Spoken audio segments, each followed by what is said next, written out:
آقا سلام. من یسنام و این قسمت استثنان من مسئول ضبط نبودم و نمیدونم کی دکمه ریکورد رو نزده بود و اینترویی که گرفته بودیم ضبط نشده بود و عذرخواهی این جانب رو بپذیرین، برین ویدیو رو ببینین، حال کنین. مخلصم. خدافظ. نه بابای رئیس ببین رامتین علیرضا این اختلال روانی داشته. مشخصه. گوش بده ببین چی میگم. گوش بده چی میگم. نامزد سابقشه. گوش بده. دوربین بسته دیدن. یه لحظه خفه. میگه آقای رئیس خب سایه رو دوست داشته. آقای رئیس رامتین دوستش داشته. بعد سایه هم از رئیس خوشش نمیومده. بعد حالا سایه رامتین رو دوست داشته، پسر رئیس از سایه خوشش میومد، سایه از پسرش خوشش میومده.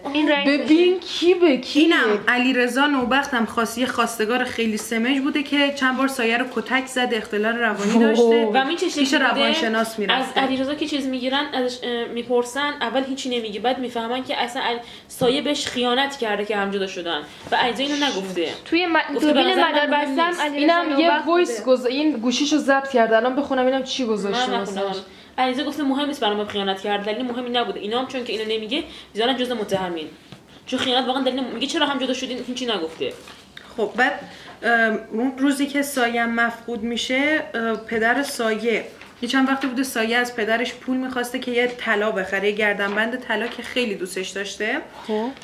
پول از پدر میگیره، با داداشش سامان میره طلا بخره. این گردنبندیه که گرفته از طلا فروشی. الان بابای سایه براش پول به سایه داده که خودش بره طلا بخره. داداشش هم میگه سامان هم تا یه مسیر همراه سایه بوده، ولی سایه بعد خودش تنها رفته گردنبندو خریده.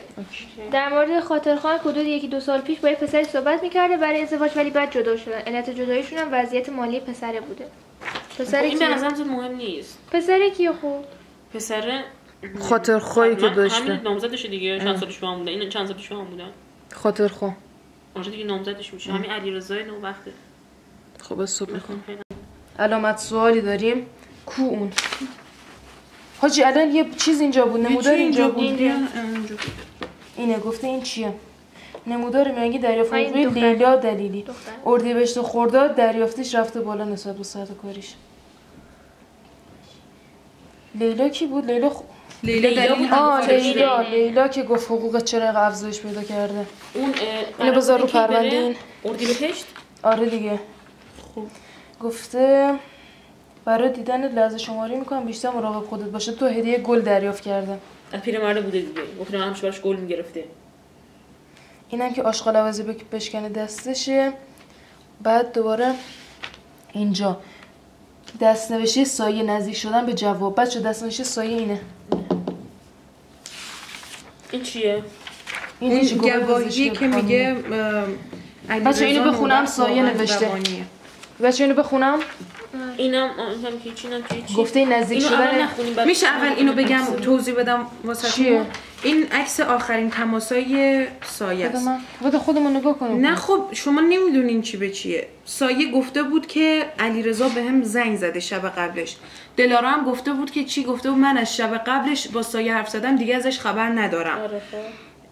گوشیشو داخل طلا فروشی جا میذاره سایه روز بعد، یعنی هول شده داخل طلا فروشی جا گذاشته اینو. علیرضا ساعت 23:07 شب قبل بهش زنگ میزنه، بعد دوباره 23:57 نزدیک 12، بعد 12:01 دلارا بهش زنگ میزنه. این زنگ میزنه به دلارا. روز بعدش ساعت دلارا گفته من خبر ندارم ازش. گفته من دیگه ازش خبر ندارم. گفت چیزه گفت باباش اومده. روز بعد دلارا ساعت 10:41 7 بار بهش زنگ زده، بعد باباش بهش زنگ زده، بعد سامان، بعد مامانش 15 بار. پس علیرضا زنگ نزده، یعنی دیدتش علیرضا کدوم بود؟ علیرضا نامزدش بود که جلوی در طلا. بعد محل سکونتش هم به بازار طلا نزدیکه دیگه. محل سکونت اینو خودشونا دهقان نگاه چجوری بوده، ولی نزدیکترین لیلا بوده. نزدیکترین کسی که به بازار طلا بوده. ولی عکسی که جلو در میدونی من واسه چی رو لیلا شک دارم؟ نگاه حقوقش چجوری رفته بالا، بعد خونه‌شون چقدر نزدیک بازار طلا بوده. این میتونه به خاطر وایسی باشه که از اونا داشته، یعنی میتونه آتو داشته باشه از دست دهقانینا. دلیلی مبنی بر این نمیشه که حتما کشته باشه. ولی این نه، این چون دیده خیانت داره بهش میکنه و گوش بده. این گفته با این نزدیک میشیم به جواب. خب 3 تا چیزام داریم. آره اینو گوش بده.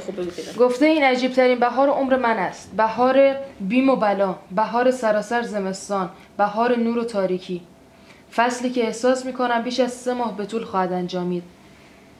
و چی بودم؟ اینو اسکن کن، این یه وایس ناشناس. اونو بذار. ناشناشه. خب این عجیب ترین بهار عمر من است، بهار بیم و بلا، بهار سراسر زمستان، بهار نور و تاریکی، فصلی که احساس میکنم بیش از 3 ماه به طول خواهد انجامید و آجر وجودم را خواهد شکافت، فصلی که جنون را مستمر خواهد کرد و هر شب به یادم خواهد آورد که هنوز چه بیتابم برای آواز پرنده سپید آزادی، یعنی تو قفس بوده. فصلی که مرا تنهاتر از تنهاییم خواهد کرد، فصلی که در آن سایه تاریکیم را با تیر خواهم زد که مبادا. هر بار که تاریکی به رویاهای دوردستهایم هجوم خواهد آورد، مرا از هرچه زیباییست سیر خواهد کرد و من مصممتر از همیشه برای اتمام سفرم به درازای 24 سال ساکتتر و تنگدلتر از اکنون تو خواهم بود. اکنون نبین که مردابی گندیدم. من هم روزگاری رودی بودم که ماه از من آینه خواست. تمام؟ 401. خب یه چیزی بچه ما در مورد اینکه مرخصی کسی گرفته حرف زدیم. آره دلارام نیومده چند روز آخر رو. دلارام نه دختر سایه چند روز میگه با توجه به تراوت گلها و اینکه هنوز به طور کامل پژمرده خوش نشدن، تاریخ دریافت گلها نهایتاً به 4 روز قبل از گم شدن سایه باز میگردد. 2 تا گل واسش اومده. یه نشه بیشتر مراقب خودت باشی، گفته برای دیدن لحظه شماری میکنم. گلا هم معلوم نیست طرف کی اومده. مثلا طرف پیرمرده بوده چون پیشمرده دیدتشون. آره حالا وایسی که گفتیم ناشناسه. سلام بابا جونم، خوبی؟ خیلی نمیتونم صحبت کنم، فقط خواستم بگم حالم خوبه. تو بازار نگران نباش. نمیتونم بهت قول بدم که بمونم برات. بودن و نبودن هم بستگی به شرایط داره. چون من هیچی بیخیال. گوش بده، میدونی داستان چیه؟ خب این نه بابا چی کار دارم؟ قرص خودکشی پیدا شده. اسم قرصش چیه؟ گوش بده چی کار داری؟ نه آخه اینجا دکتر علیرضا نیکبخت. بابا میذاری صحبت کنم اول حرفم تموم شه؟ با گوته بخور خواهر. میگم هم قرص پیدا شده، بعد دلیل میخواسته اصلا مهاجرت کنه، مصمم بوده مهاجرت کنه، بعد چجوری قرص داشته؟ بعد قرص داشته هیچی، چرا میدونسته داره خدافظ؟ چجوری داشت خدافظی میکنه وسط بازار؟ بعد با شماری ناشناس تو دفتر خاطراتش هم گفته که این آخرین بهار منه. نبین که الان یه مرداب گندیدم، ولی من هم یه روزگاری رودی بودم که ماه از من آینه میساخت. خب من کاری به این ندارم، میگم این اگه میخواسته مهاجر پول گرفته واسه مهاجرت چرا مرد؟ چرا گفته آخرین فصل زندگیمه؟ چرا خودکشی کرد؟ چون گفته من مصممتر از همیشه برای اتمام سفرم به درازای 24 سال ساکتتر و تنگدلتر از اکنون تو خواهم بود. بابا اینو چیکار دارم؟ مهاجرت چرا داشت مگه مهاجرت نمیخواست بکنه؟ خدافظی چی کرده؟ من بسم اینه، میگم اگه قصد مهاجرت داشت گردن بند مهاجرتو خرید. فرمار واسه خودکشی واسه چیکار؟ پول واسه چی گرفت؟ این همه منت رفت زیر منت رانتی. دیگه ما باید بفهمیم دیگه. با همین روزنامه رو بیاریم. روزنامه چی نوشته؟ این یه نفر دعوت این یه نفر رو مظنون داره. بخون روزنامه رو. بازداشت مزنون درجه اول. به گزارش سرنگ اکبری خودمون، پس از اعلام مرکز فوریت‌های پلیس مبنی بر یک مورد مفقودی در صبح روز 8 اردیبهشت 1401 تحقیقات لازمه در خصوص این پرونده در دستور کار قرار گرفت. وی افزود گروه تحقیقاتی ما با تلاش شبانه روزی سعی در پیدا کردن به موقع دختر 24 ساله شیرازی و در این جهت بازجویی لازمه توسط تیم تحقیقاتی صورت گرفته. بعد متهمین ردیف اول کارگاه پرونده در ادامه صحبت خود به کشف تعدادی مدارک جدید اشاره کرد و اینکه برادر شخص مفقود الاسد جزو متهمین ردیف اول دیدی که برادرشه؟ برادر شخص مفقود الاثر جزو متهمین ردیف اول قرار گرفت و حکم بازداشت وی صادر شد. من میگم داداشش بود با نامزدش. طبق اظهارات سرنگ اکبری تا زمان حل شدن دقیق پرونده متهم نام برده داداشه دستگیر شد. میگه یه چیز خاصی توش نیست. اون پس تا آخر من نگفتم به چیز خاصی هست، نگارم دروغ گفتن هر تاشون. آخر اینو بده من. حرفای سامان. نه آخه نذاشتین تا تو بلند نمیخونی، بده من. نه وایس خود توضیحاتشو میخوام بگم. باشه بده. بده. زیر سرشه واسه اختلال روانی بوده. بده من. واسه خودکشی نیست، چرا زیر میزنی؟ اینجا نوشته قرصی که زیر بالشت پیدا شد. گفته نوشته وقتی بیش از روانیه. حد مصرفش کنی کما داره. اینجا نوشته. آی پام. این یه سیم کارت داشت. نگفتم حرفای علیرضا با حرفای سامان یکیه. گوشیش هم خود دیگه تو تلفن اینو خون. بعد شماره ناشناسی. خب بذار اینو بخونم. بچه‌ها اینو گوش بدین. تصویر فوق متعلق به جوانی 24 ساله سایه اسدی. وی ساکن شیراز بوده. در تاریخ 8/2/2016 منزل به قصد خرید طلا رفته. هیچ خبری ازش نیست. گفته 5 میلیون تومان هم پول میدیم واسه کسی که نگهی دارمون بیاره. با توجه به اظهار خانواده اسدی نام برده هیچ خصومت شخصی با هیچ کی نداشته. رسیدگی به پرونده خانم اسدی اینجوریه. همچنین بازجویی مربوط به این پرونده توسط کارگاه سرنگ اکبری در حال انجامه. حالا احتمالات بسیاری در خصوص مفقود شدن این نوجوان ارائه شده که از مهمترین متهم‌ترین آنها روبوده شدن، کشته شدن، خودکشی، فرار و مهاجرت اشاره شده که با توجه به مدارک و شواهد موجود مسئولان رسیدگی به پرونده تاکنون هیچ نتیجه‌ای نرسیدن، چرا که مدارک تا به امروز در دست می‌باشد و بسیار با یکدیگر متناقضن و تنها کمکی به حل پرونده نه که بلکه بیش از پیش موجب پیچیدگی هرچی بیشتر پرونده شده. داداششو گرفتن؟ اون گفتی قرص چیزه؟ قرصه ببین داخلش نوشته آلپرازولام. گفته واسه این بهش معتاد میشن، سرخوشی بیش از حد میاره ولی بیش از اندازه مصرفش کنی خیلی بخوریش کما چند تا خورده؟ نگفته، فقط چند تا خشابش خالیه شده. مصرف بیش 2 از حد بستش خالیه. خودکشیه دیگه. ولی پس داداشه رو چرا دستگیر کردن؟ گفتم داداشش حرفاش دروغ بوده. داداشه رو میدی کو داداش؟ اینه گفت نذاشتمش رو هم دیگه. ببین اینم همونو گفته. بخون حرفش رو هم. اینا حرفشون متناقض بود؟ حرفاشون یکیه ولی هر فرداشون دروغه. اما سامان گفته بود دلیل جدایی علیرضا با سایه اینه که دلیل مالی بد علیرضا. علیرضا هم دقیقاً همینو گفته بود تو بازجویی. بعد میفهمن که علیرضا دروغ گفته. ولی بابای سایه گفته که اصلا کتک میزده سایه رو. چون هر دوتاشون هم سابقه چیز داشتن و کیفری. و نگاه کن ببین میگه که چیزه، میگه به نظرت چیز نیست، میگه موقع مسئله خیانت مسئله مهمی دید شما نیست. میگه چرا برام مهمه ولی خب نخواستم بگم. ترسیدم قضاوتم کنید. بعد میگه اصلا من زن دارم. بوی سر بذاری. وایسا گوش بده ببین چی میگم. میگه لیلا میاد واسه لیلا مگه دوستش نبوده؟ نه همکارشه. دوست صمیمیش. همکار. دوست صمیمیش دلاراست. آره همکارشه. بعد میخواسته از چش رئیس بندازتشون. خب میاد گوشیشو جا میذاره تو اتاق تو اتاق رامتین که صدای سایه رو ضبط کنه. خب این وایس سایه است. رامتین پسر رئیس. من چرا باید همچون پول بزرگی ازتون قبول کنم؟ فکر کنم میخوام بهت محبت کنم. اشکالی داره؟ من نمیتونم این پول ازتون قبول کنم. حتی از پدرتونم قبول نکردم. نکن دیگه سایه. میشه دیگه کشش ندی. لطفاً. دلم میخواد هزینه مهاجرتت رو من بدم. لطفاً قبول کن. هزینه مهاجرتش بده. نمیدونم چی بگم آخه.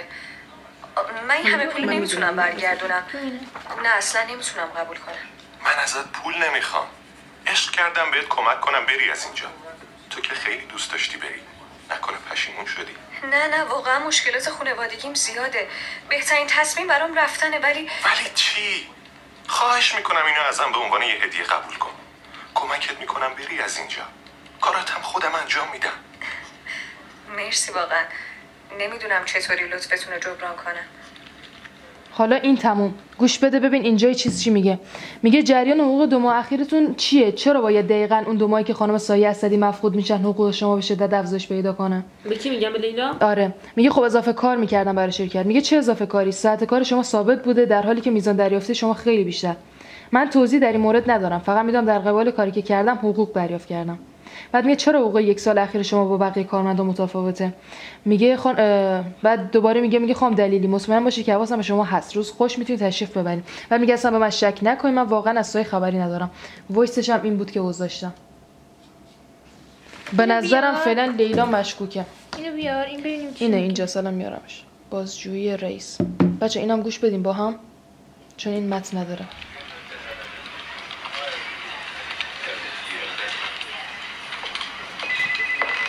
این اونیه که از سایه خوشش میومده رئیس. آره اینم پسرش. بفرمایید.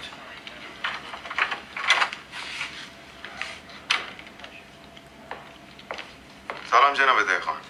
احوال شدید. خوب هستید؟ سلام، زنده باشید. ممنونم. بفرمایید، در خدمتم. من در خصوص پرونده مفقودی خانم سایه اسدی خدمتتون رسیدم تا یک سری سوال ازتون بپرسم. اتفاقی افتاده؟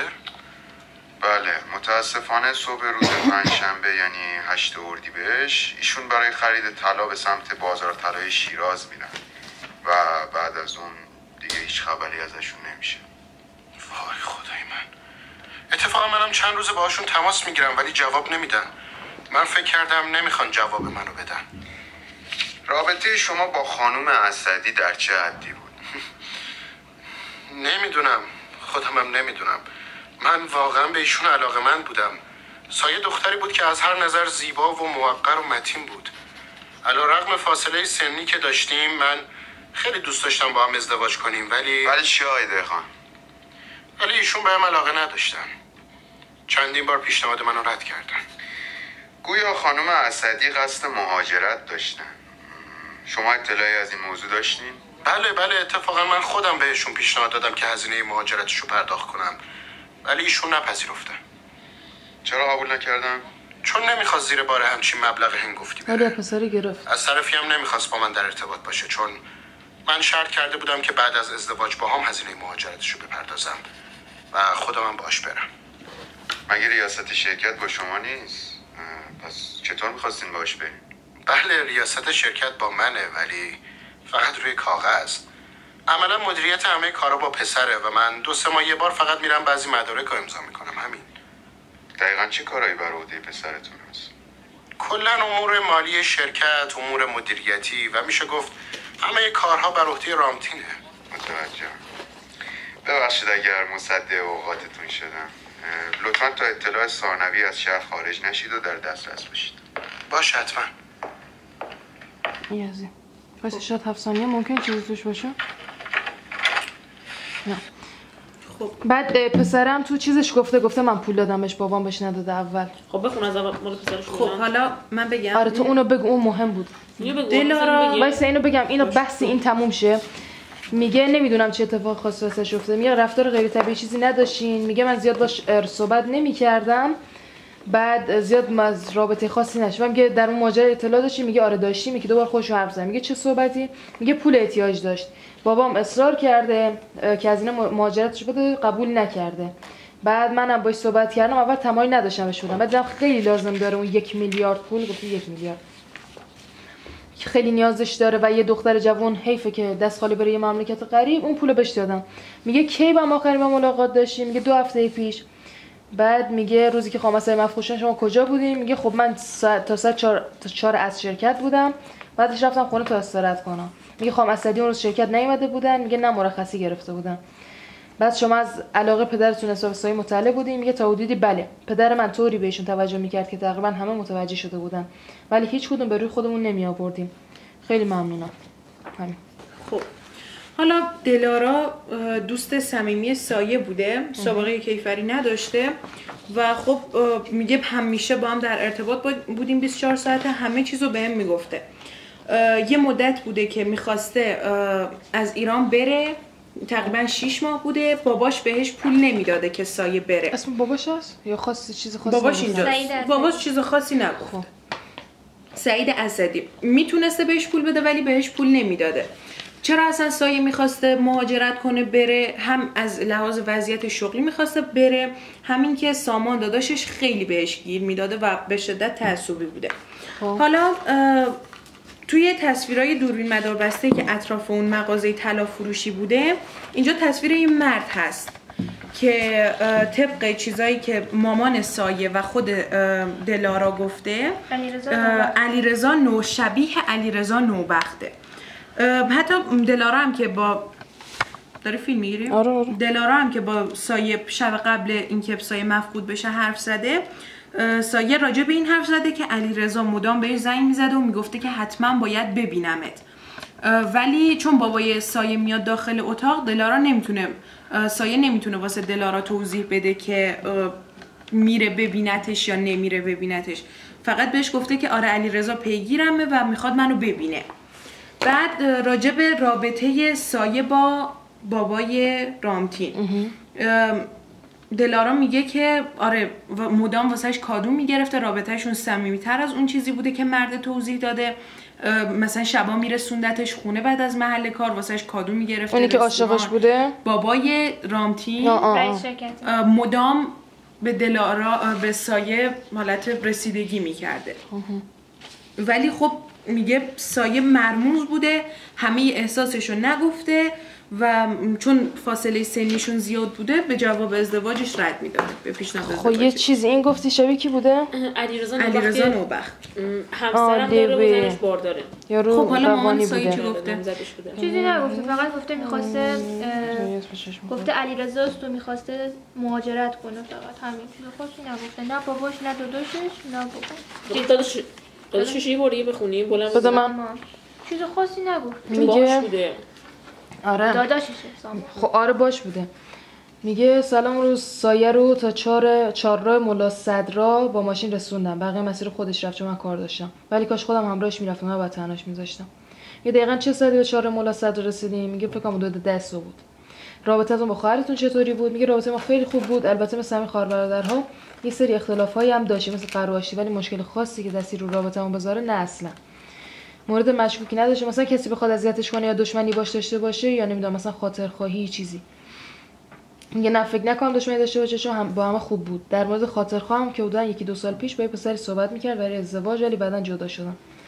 علتشون چی بود؟ وضعیت مالی پسره، شماره آدرسی از خواستگارشه. میگه فکر کنم داشته باشم اجازه بدین، ممنون. موقع خروج آدرس شماره تلفن رو وضعیت مالی پسره ولی این اسکرین شات حرفای اونو نقض میکنه. چرا؟ چون دلاراست که داره با سایه حرف میزنه. این گفت وضعیت واسه این جدا شدن چون وضعیت مالی پسر بد بوده. پسر گفت ولی پسر خیانت کرده و دلارام به پرخاشگر بوده، کتکش میزد سایه. اشتباه این چیز گفته، این دروغ گفته، یعنی دروغ گفته.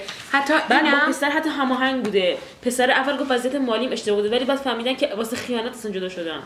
حرفای تو به نظرم فعلا مشکوکه. حالا وای میسی من اینم بخونم. آره. این یه اسکرین شاتی که سایه با دلارا حرف زده، داخلش گفته که صورتم زخمیه، امروز سامان منو دهقانو با هم دیده، میترسم بره سراغ دهقان و سامان خیلی کتکم زده، تهدیدم هم کرده، گفته که اگه یه بار دیگه با اون مرد ببینمت سرتو میبرم میذارم رو سینت.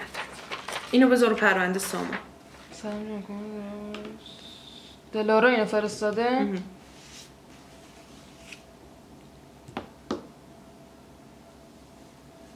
سامان چون که با دهقان دیده. دهقان پدر یا دهقان پسر نمیدونم. گفته پیرمرد گفته پیرمرد، فکر کنم این بوده دیگه.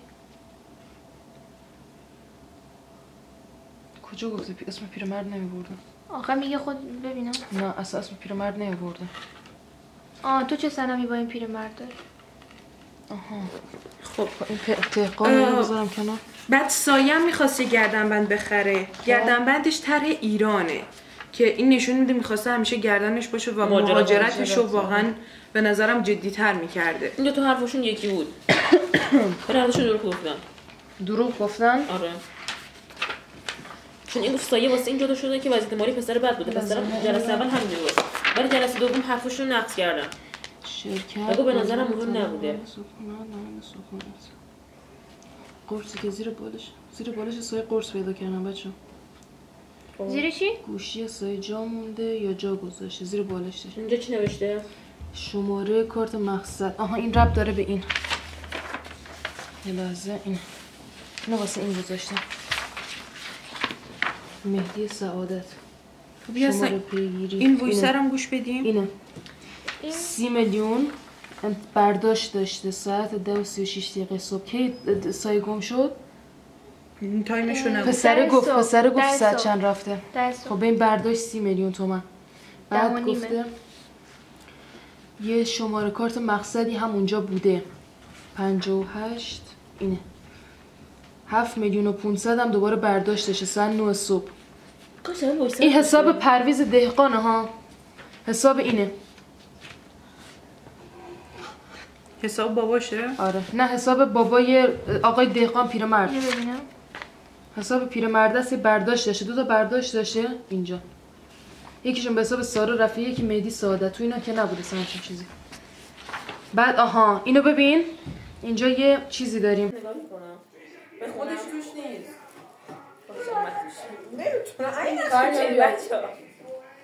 میگیم که در حالی که اون توی بازجویی گفته که گفته به بده من بخونم. میری میتونی. میشه من بخونم؟ خودی بخونه. خودی خطر میکنه. خب از اول میخونم. ماجرای رو بوده شدن سایه به چند ماه قبل باز میگردد، یعنی روزی که رامتین دهقان او را به اتاق خود فرا میخواند تا در مورد هزینه مهاجرت سایه با او صحبت کند. اگر دقت کنید متوجه میشوید که در این گفتگو رامتین به اصرار و دلخواه خود هزینه مهاجرت را میپردازد، در حالی که او در بازجویی خود به درخواست سایه از او اشاره کرده و خود را کاملا بی‌علاقه به پرداخت هزینه نشان داده است. اما انگیزه رامتین جهت کمک به سایه برای مهاجرتش چه میتواند باشد؟ رامتین که از علاقه پدرش به سایه باخبر بوده، از طرفی هم تنها فرزند و تنها ورثه پدرش است، از حضور سایه در زندگی پدرش احساس کرده. حرف نزن. میخواهد او را از سر راه خود کنار بکشد. وقتی متوجه میشود که سایه به شدت پول احتیاج دارد، فرصت را غنیمت شمرده و سریعا سایه را برای مهاجرت مجاب میکند و هزینه مهاجرت را مهیا میکند تا شر سایه از زندگی او کنار برود. ولی انگیزه رامتین برای ربایش سایه به اینجا ختم نمیشود. گفتم رامتین دهقان سالها است که با باند بزرگ قاچاق زن در ارتباط بوده و همکاری دورادوری را با آنها دارد. وظیفه او پیدا کردن دختران زیبا برای شیخ‌های ثروتمند در بابی میباشد. در قبال کاری که انجام میدهد پول نسبتا خوبی را هم دریافت میکند. اگر به تابلوی شعری که در اتاق رامتین قرار دارد توجه کنید و حروفی که با رنگ متفاوت کشیده شده است را کنارم قرار دهید، به شعار معروفی خواهید رسید. بله، شعار روحتان را خریدارید. شعاری که در حاشیه روزنامه به آن اشاره کردیم. نوشته بود گفتم بهتون. خب حالا سوالای ما تراکنش‌های مالی از طرف چه کسی بوده؟ با اینکه حسابی که این مبلغ از اون برداشت شده به اسم پرویز دهقانه، ولی با توجه به گفته‌های خود دهقان در بازجویی نه تنها این حساب بلکه تمامی امور مالی بر عهده پسرش یعنی رامتین بوده. نه من گفتم رامتین داره برداشت میکنه حسابو. تمامی تراکنش‌ها از این حساب به طرف رامتینه. بعد گفته شخصی که داخل دوربین مداربسته ثبت شده کیه؟ گفته علی رنجکش، کسی که رامتین اون رو اجیر کرده و مبلغ گفتم به تراکنش‌ها دقت کنیم نفهمیدیم بده مبلغ 30 میلیون تومان به حسابش واریز کرده که این شخص برخلاف عموم علیرضا نوبخت نیست. خودش گفت علیرضا من چی؟ خودش گفته بود علیرضا. گفته بود شبیهشه. و چه بکنم؟ ما مگه رنج وارد نمی‌کنیم؟ خب حالا گفته چند درست شب قبلش علیرضا به سایه زنگ زده چون دچار اختلال شخصیت ضد اجتماعی، واسه همین دروغ‌های مکرری رو گفته که هیچ کدوم از حرفاش با اعمال خودش همخوانی نداره. علیرضا شب قبل از روبرو شدن سایه به طور تصادفی با سایه تماس میگیره، بعدها مشخص میشه علت تماسش صرفاً از سر دلتنگی بوده و چون که الان متأهل بوده دیگه وقتی زنگ زده هم تو موقع چیز میندازی تو این موضوع رو به همه به خصوص کارگاه پرونده مخفی کرده ازشون که زنگ زده بهش و ملاقات با سایه میخواسته داشته باشه ولی ملاقاتی باهاش نداشته.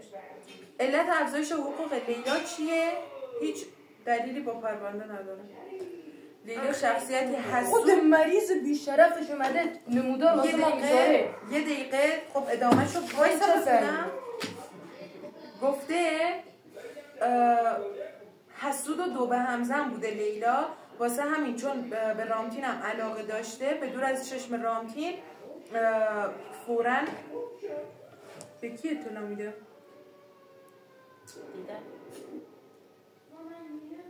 آها گفته تمامی اتفاقاتی که از رامتین به دور از چشم رامتین بوده رو خیلی سریع بهش میگفته. موظف بوده در قبال حقوق اضافه‌ای که دریافت میکنه اطلاعات شخصی سایه و بقیه کارمندای شرکت رو گزارش بده. احتمال همدست بودن کاراکتر نام برده با رامتین صفره. چرا؟ چون لیلا شخصا در بازجویی خودش وایس سایه و رامتین رو افشا کرده و گفته تنها علت افشاش هم بیگناه اثبات بیگناهی خودش بوده. گفته اصلا در تو سرتون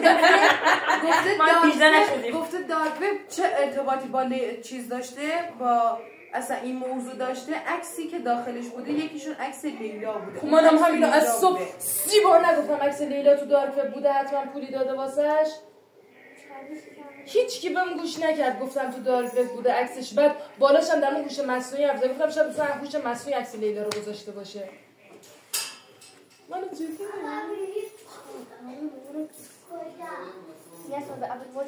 بچه ها سایه از اینکه بخواد مهاجرت کنه منصرف شده. خب واسه همین خیلی زیادم ایران رو دوست داشته. رفته گردنبند ایران گرفته بندازه گردنش. مولا ما اینا میخواییم برای مهاجرت. رامتین خب میخواسته بره ولی منصرف شده. رامتین به زور بردتش. دستگلا از طرف چی؟ دستگلا بچه از طرف باند قاچاق بوده نه بابای رامتین. از چی بوده؟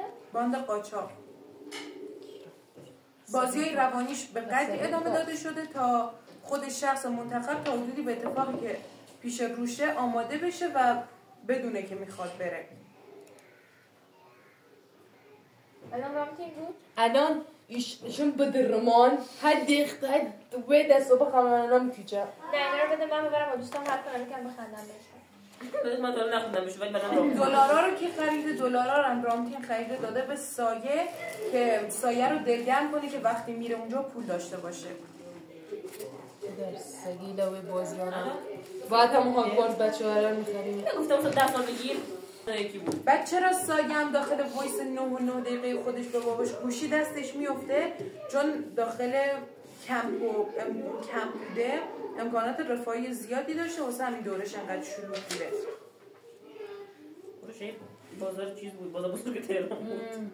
چی بوده؟ چه مختلفی بود تو کمپ ها بوده که همه هستن بهشون امکاناتی نمیدن. بودو آرامش تو کنم بازار باتری ضعیف است. مرسی که این ویدیو رو دیدین. لایک کنین کامنت بذارین زنگوله رو هم بزنین دماغم چاک سابسکرایب یادتون نره. میکسچر رو فالو کنین. میبینیمتون. لایک ها رو ببریم تو سر